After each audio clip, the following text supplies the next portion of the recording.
peja anashuka. Acha peja. Anashuka kidogo tu. Coordinate na peja.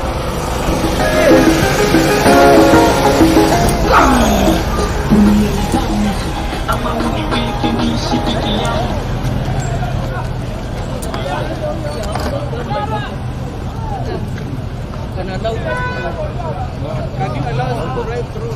I can't because it will interrupt what is going on. Yes, of course. It will interrupt the mission. We assume it will interrupt, allow us to continue. You convene your meeting elsewhere, meet people elsewhere, but not using 1 minute.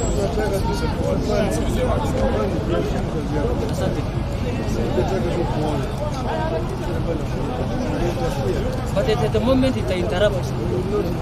It interrupts Mheshimiwa Raila. It interrupts. It interrupts because we know what when you start talking things will start unfolding. Will not address. We after clearing the work we are doing, we can allow him to come. No. A day to come. We are not destroying. We are not destroying. We are doing the exact thing what was required to be done. Bringing the land back to the original place. It is not the work of police, but it is not the work of the police. It's a private property. The people demolishing are doing the private property. It's not the government's work. It's the government's work. Joseph, I think there is a middle ground here. We drive through these senior leaders. I cannot. Hata chakula mnakataza. I cannot. Mheshimiwa knew what happened when he came last Sunday. What happened? He knows himself, he can tell you. What happened? I came in and you refused me to talk to people? You told yourself people chased you away. How? They told you leave us alone, we are peaceful, we don't require you at this hour. That's exactly what happened. Now if we come in big delegation like this, we can't, everything will go wrong there. And people are very, very peaceful. Even us, they want just assistance to be guided to remove their things. Because we are also peaceful people. What we are saying is this, there's a middle ground. Just 1 minute. The way you have formed yourselves up. 1 minute. There is an indicator, something will not. 1 minute only, I want to explain. Just listen to Prime Minister. We are opposition leaders. We are the government. The government on one side, we are on this other side. You need to respect your position. We are not destructive people. It is respected, Mheshimiwa. It's only that it's not timely. Are our supporters. It's not timely. We want to just protect them. What is the best time to come? What's the best time to come? What is the best time to come, Joseph? Until I conclude the operation. When are you concluding the operation? My timeline is yet to go. When do you anticipate you'll conclude there? Because we will come back. Now, Afande, let me ask you. I'm the area member of parliament. This is a governor, Machakos. No problem. You came yourself as an area of the parliament. But you see the kind of the reaction that was there against you. Just let him answer one question. Yeah. When do we anticipate that this process will go? Probably leave it until next week. Next week? Yes. No, but we are allowed as civilians to go and see.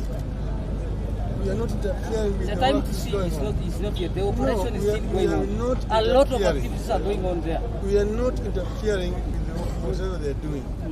But we are entitled to it's a direct interference because who are you going to see? We are seeing the person who is removing his own belongings, telling him to stop.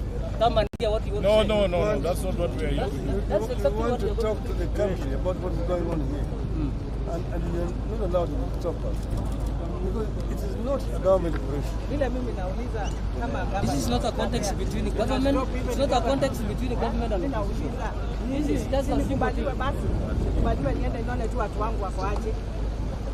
If I refused him as the area MP and you as the council and now as you as the governor, you just see me same status. Joseph, it's fine. I think what we can do. Thank you. Joseph, just 1 minute. Don't go away. Don't run away from us. We are just talking. Listen, this one, Joseph, let me tell you. This might define your own future and the future of your No children. problem to that. That comes Just in, because the President alikuja akapeana amri, that's what you're following blindly. Nani amefanya amri? Of course, he gave orders here. Who? The President I was mwenyewe. not in the meeting. Ah, Yes. okay. But you're following what was communicated. Thank you. What we do, leaders, because you know these guys, they just want to cause an unnecessary confrontation. Yeah. We will tell them that we respect whatever decision they have made, but we need to speak to the country from here. There's no need for them to get confrontational at all, because we are not confrontational. Tell Yeah. So you move it right.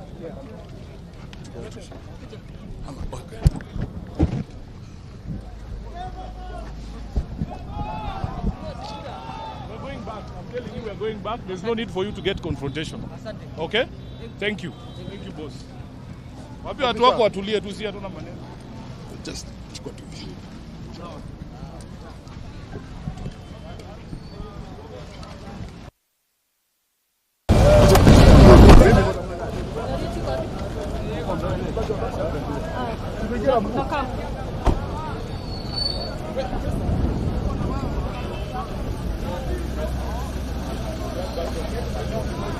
Makao wezi. Makao. Makao. Makao. Makao come. Makao. Makao. Makao. No, please. Tulieni boss. Wewe tulia tu. Joseph, tulia tu.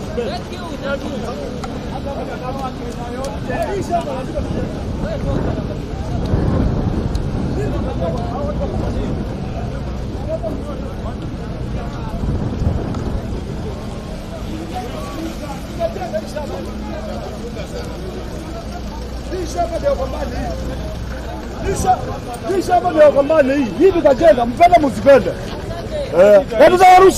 Tutawarushia.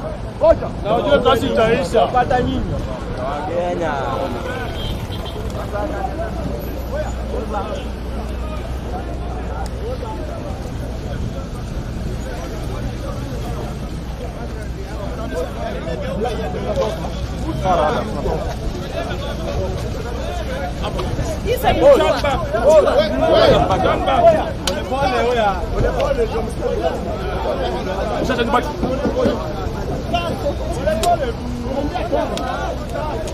Mheshimiwa Makao, just go.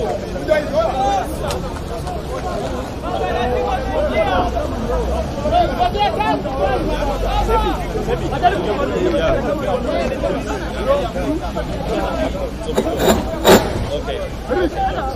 But I need this vehicle to pass.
But because of the background, yes,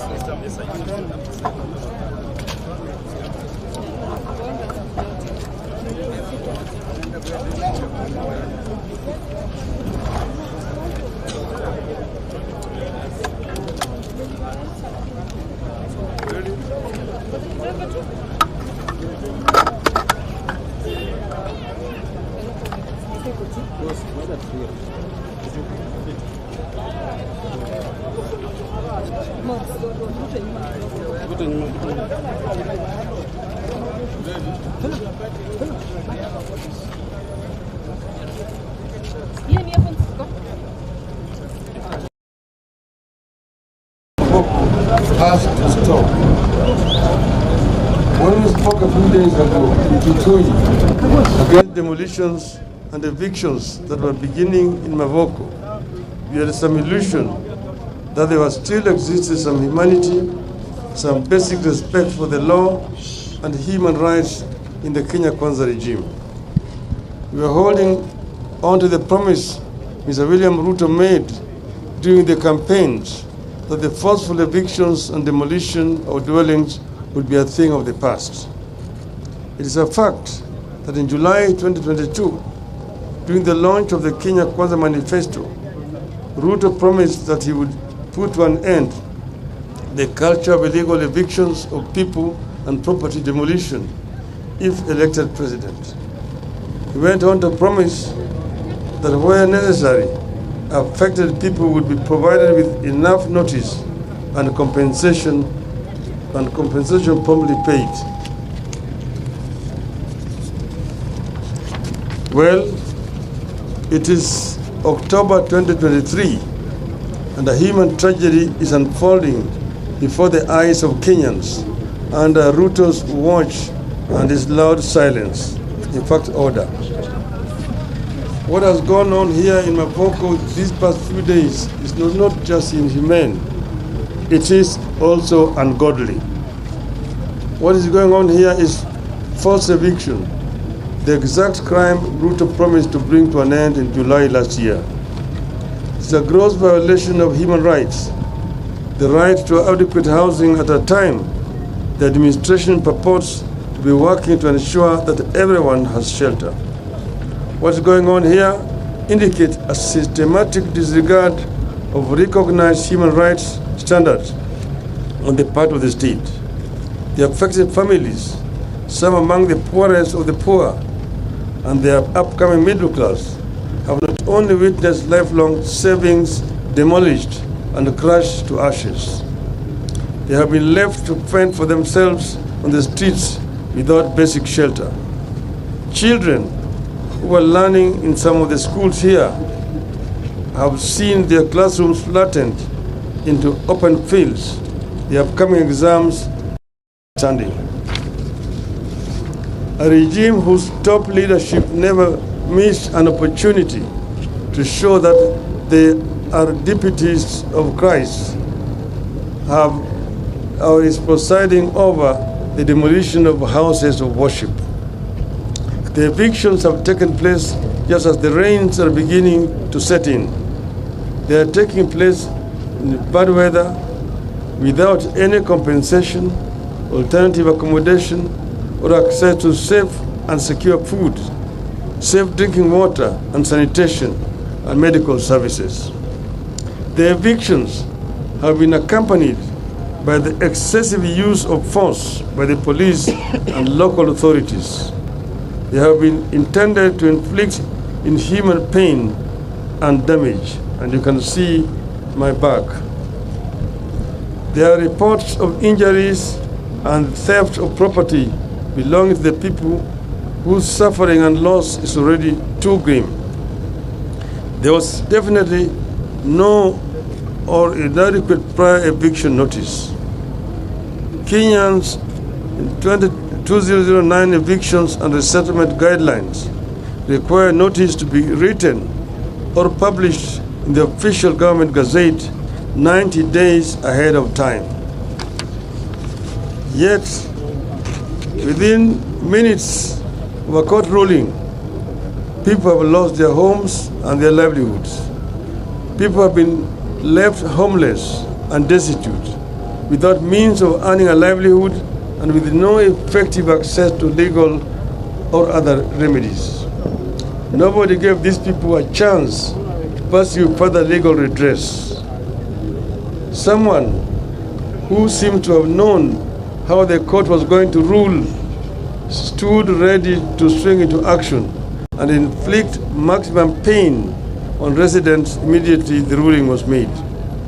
Above all, this destruction of life, lifelong savings of people has come at a time that Kenyans are struggling with extremely high taxes, high cost of living, and a collapsing Kenya shilling. Without compensation, those who have lost homes will certainly never be able to rebuild.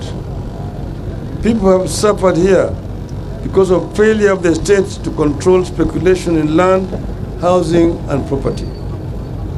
One thing that's being used against the opposition to the demolitions is that East African Portland Cement owns the land and the titles were fraudulent. We therefore demand investigations and accountability of everyone, private and public, involved in this. But secondly, know that that Portland is majority owned by the government. The demolitions, are they necessary? Victims are Kenyans. Was there another solution? Government has always settled people everywhere. We even have a settlement fund to get people land. We had the case of Waitiki land in Likoni, which was resolved by the settlement fund to pay the owner and the unsettled squatters, and that was a private land. Why couldn't this matter be handled the same way?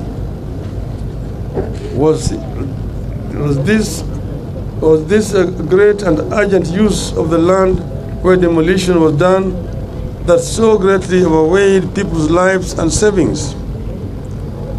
What is the urgent use that could not allow people time to move out by, say, next year? Are there personal interests riding on the guise of public interest? Does the East African Portland Cement understand that there are things people can do to fight back and even end its existence as a company? We are talking about people who most likely use the company's cement to construct houses only for those same houses to be destroyed in the name of the same company. As a party, we, as Azimio, we can't let this continue to go on unchallenged. We are determined to ensure that cruel crime is answered for. Somebody will have to take the responsibility for this bestiality. The Kenya Kwanza administration must immediately halt any further demolitions. It must share with the victims and the country the immediate plans to pay compensation for the property that has been unlawfully destroyed and to find alternative settlement for the victims. This brutality will not go unchallenged. This brutality will have to be answered for and accounted for. If the government does not act, we will help the people to act. Azimio. Thank you. Tumeona tumekuja hapa kama wana Kenya na tena kama viongozi wa Azimio la Umoja One Kenya Coalition. Tumeona kwa runinga yale ambayo yalikuwa yanafanyika hapa. Wengine wetu wakiongozwa na kiongozi wetu hapa Mheshimiwa Kalonzo Musyoka walikuja hapa wakati mambo ilianza hapa. Walikuja pamoja na gavana wa Vinya wa hapa kaunti ya Machakos. Wakajaribu kushawishi watu ili wawe na moyo ya utu, wawache kuharibu mali ya watu ambao wanakaa hapa. Lakini yale yote ambayo waliyasema iliingia kwenye sikio ya fisi. Hakuna chochote, jamaa wameendelea kufanya kazi yao ya kubomoa. Mahakama ilitoa uamuzi siku ya Ijumaa. Na siku hiyo ya Ijumaa watu tayari walianza kufanya kubomoa manyumba hapa. Nani alijua ati uamuzi itakuwa namna gani? Walikuwa wameshajua tayari uamuzi itatoka vile ilitoka. Hii yenyewe inaonyesha kwamba mahakama zetu imeshikwa teke. Nilisema juzi ati mahakama na bunge letu wa kitaifa wameshikwa teke. Mateke wamefinya makende.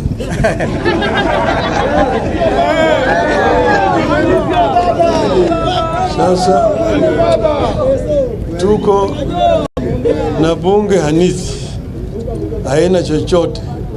Manake bunge yenyewe juzi ilipitisha sheria ya kujinyima nafasi ya kukagua ununuzi ya bidhaa ya umma. bunge inatakana iwe inatetea mali ya umma, lakini bunge tayari imeshatoa pitisha sheria kusema bunge hawezi kuangalia na kukagua vile serikali inauza mali ya umma. Hakuna haja ya kuwa na bunge. Tuko vile na maspika ambaye wanafanya siasa kiolela. Spika wenyewe wanaongea juu ya mambo ambayo inakuja mbele ya bunge katika mkutano mahadhara katika kanisa, vile wao wataamua katika bunge. Kwa hivyo hawa maspika yote wawili wa Senate na National Assembly ni wale watu ambaye hawafai wawe kama maspika. Wao ni aibu kubwa kwa taifa la Kenya. Na vile siku hizi mambo inatoka kule Ikulu, unasema ipitishe vile ilivyo, na wabunge hawapewi nafasi ya kuongea vizuri juu ya yale masuala yanayokuja kwa bunge. Kwa hivyo sasa Wakenya hawana kinga. Pande hii bunge mateka, pande nyingine mahakama mateka. Sasa tuko na pahali ambaye anatembea peke yake, hakuna mtu anaweza kuzuia wao kufanya chochote. Ametangaza siku ya Ijumaa na kazi imeanza sasa. Umeona askari wake wako hapa, umeona vile wamekaa kule kama ile mbwa ya ati wanafanya kazi. Hii kazi ya kubomoa mali ya watu si kazi ya askari kulinda. Kuna kazi ambayo natakana askari wetu wafanye, kupigana na Al-Shabaab na kulinda Wakenya wengine ambao wanavamiwa na uhalifu. Lakini sasa hawa askari wamekuja hapa kutetea uhalifu. Yale ambayo yanafanyika hapa ni uhalifu, ni unyama, ni aibu katika taifa letu la Kenya. Tunalaani vikali kama wanazimio. Asanteni sana.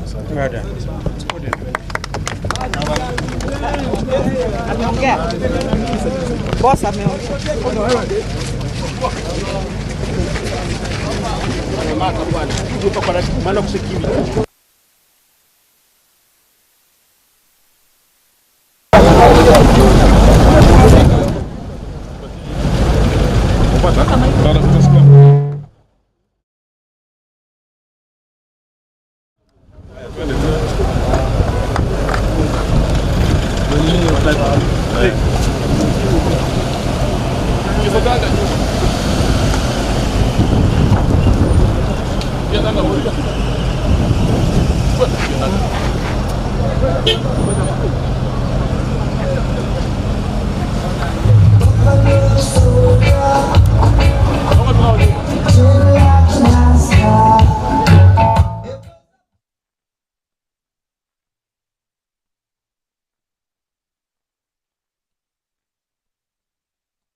Wewe jamani mkali. Mkali original. Na ameficha sura kwa kilazima tu.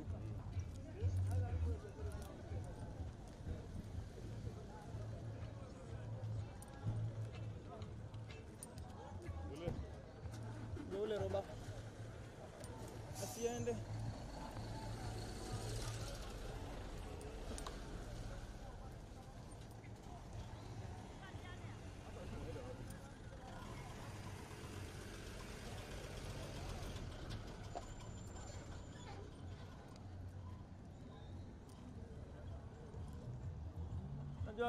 Mwakisha atakupigia tu sahi.